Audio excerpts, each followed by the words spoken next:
So the 2011 Suzuki GSX1250FA. It's been out in Europe for a couple of years. They've brought it to the United States. We went out riding, spent the whole afternoon doing a comparison with these gentlemen sport bikes, and after stopping for tea and crumpets and then getting back on the road, what we found is that the Suzuki is kind of the surprise package out of the three. It's a heavier bike. It's a little plusher in its suspension. It doesn't have inverted forks like the other two. So, and it's got a tubular steel frame as well. So you're kind of like, well, gee, Suzuki, this is sort of like, you know, old tech. But really, you get out here, you start riding this thing through the corners, and it handles impressively well. It's not like these other bikes just stood up and walked away from me when I was riding this one. But I think more in terms of what this bike was maybe meant to be is something that is a mileage gobbler. You know, you could take this thing, go cross country, do some more like straight line freeway miles, and be, you know, really comfortable. It's definitely a comfortable bike. Like I said, the suspension's a little plusher, and it is a little heavier. It has good fairing protection, full fairing protection compared to like the FZ1, and it does have ABS. So really what you're getting, you know, the ABS as far as you know, a luxury item, because the other two doesn't have it, especially if you're putting a lot of miles on the motorcycle, and for the price that the Suzuki's at, you're really getting a good affordable package that will do just about anything well.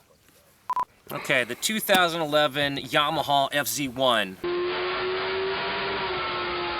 And this threesome, it actually gets lost a little bit. That's not to say it's a bad motorcycle. It has kind of the same weight as the Ninja, and it's more sporty like the Ninja, but it doesn't have the engine. You know, for a leader bike motorcycle, you have to spin this thing to damn near, you know, redline to really get some impressive power out of it. And you know, if you're riding it by itself, it might not be as noticeable, but when you're riding it in a class with the grunt of the Ninja and the Suzuki, it is just so obvious that this thing is taken out of just like an R1 sport bike without too much modification and just put into a more touring-friendly design.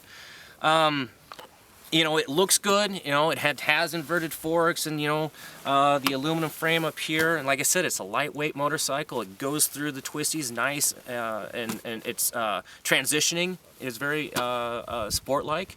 But it's not like a big mileage gobbler like the Suzuki, but it's not as sporty as a Ninja. So it kind of falls into this, you know, nether region in between that doesn't really specify what it does.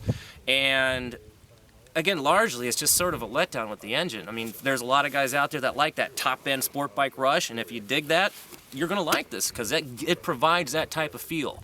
But for around town, you know, squirt out of corners, stuff like that, you're actually banging gears like a smaller CC bike. And out of the three, I just thought it was funner, and I appreciated the grunt out of the other two bikes more. Okay, the 2011 Kawasaki Ninja 1000. The Z1000 came out last year, and this is the, say, full fairinged, you know, kind of iteration of that, where that's more of a street fighter motorcycle. This is more of your kind of, say, sport touring bike. Definitely leaning towards the sports side of the equation. Like the Z1, I mean, just fantastic engine. I mean, this thing has so much mid-range, it's phenomenal. And it makes getting around town easy, getting away from stoplights and things, you know, fun. And it's just great out in the corners and the twisties and the mountains when you're playing. And you go through, you can pick a gear, you know, second, third, really kind of doesn't matter.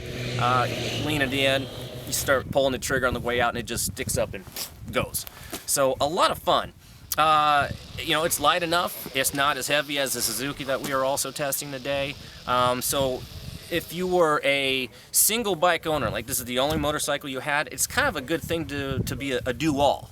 You could do some good mileage on this. You could go cross country. It's a comfortable motorcycle. But if you still wanted something that's a lot of fun like a sport bike, the Ninja would be the better selection. The only drawback to it is it does have kind of a floppy front end. It just kind of wants to flop into the corners. You have to apply some inside pressure, you know, depending on which way you're going. And it just, you know, it doesn't track as neutrally actually as the Yamaha or the Suzuki. So that's a little bit of a drawback with this one. But besides that, it's a really good all-around bike, and like I said, it's got the best engine out of the group by far.